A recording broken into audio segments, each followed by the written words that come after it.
Hindi stories. Buddhichand की बुद्धि का चमत्कार। बुद्धिचंद नाम का एक आदमी था। उसके पड़ोस में लक्ष्मीनंदन नाम का एक आदमी रहता था।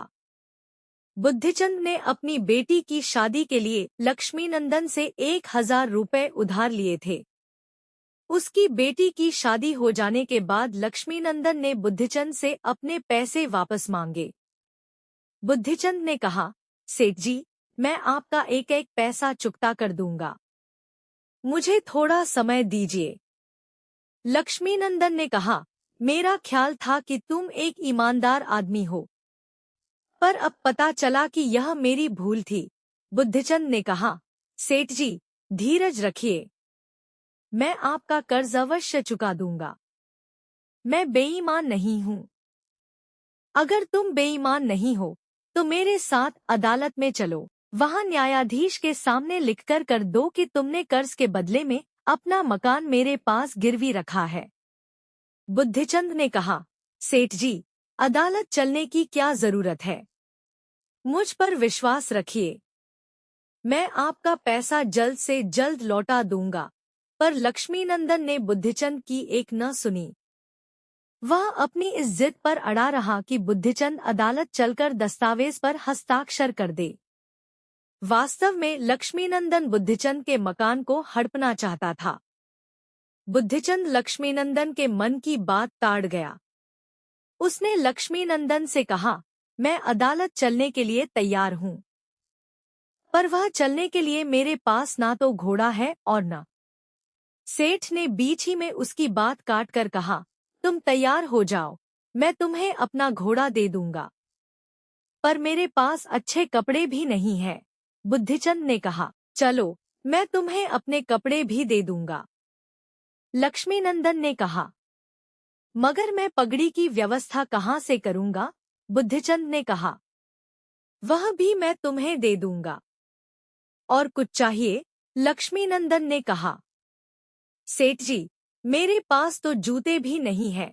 बुद्धिचंद ने कहा, मैं तुम्हें अपने जूते भी दे दूंगा, मगर अब देर मत करो, झटपट तैयार हो जाओ।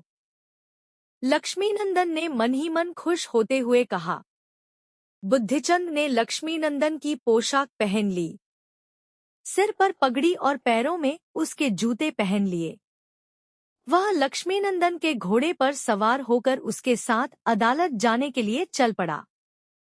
जब अदालत में बुद्धिचंद का नाम पुकारा गया तो वह न्यायाधीश के सामने हाजिर हुआ। उसने न्यायाधीश से कहा, श्रीमान, सेठ लक्ष्मीनंदन का कहना है कि मेरा मकान और मेरे घर की सारी चीजें इनकी हैं। इसके लिए ये हमेशा मुझसे झगड़ा करते रहते हैं। मुझे सेठ जी जबरन अदालत में लेकर आए हैं। श्रीमान, कृपया आप मुझे इनसे कुछ सवाल पूछने की इजाजत दे। न्यायाधीश ने लक्ष्मीनंदन को बुलाया और उसे बुद्धिचंद के सवालों का जवाब देने का आदेश दिया। बुद्धिचंद ने लक्ष्मीनंदन से पूछा, मेरे सिर पर बंधी पगड़ी किसकी है? लक्ष्मीनंदन ने कहा, मेरी है। मैंने जो कपड़े पहने रखे हैं वे किसके हैं? बुद्धिचंद ने पूछा। मेरे हैं। और किसकी? लक्ष्मीनंदन ने कहा। और मेरे पैरों में जो जूते हैं वे किसके हैं? बुद्धिचंद ने पूछा। जूते भी मेरे ही हैं, लक्ष्मीनंदन ने चीखते हुए कहा। और जिस घोड़े पर सवार होकर मैं यहाँ कचहरी आया हूँ, वह घोड़ा किसका है? बुद्धिचंद ने पूछा।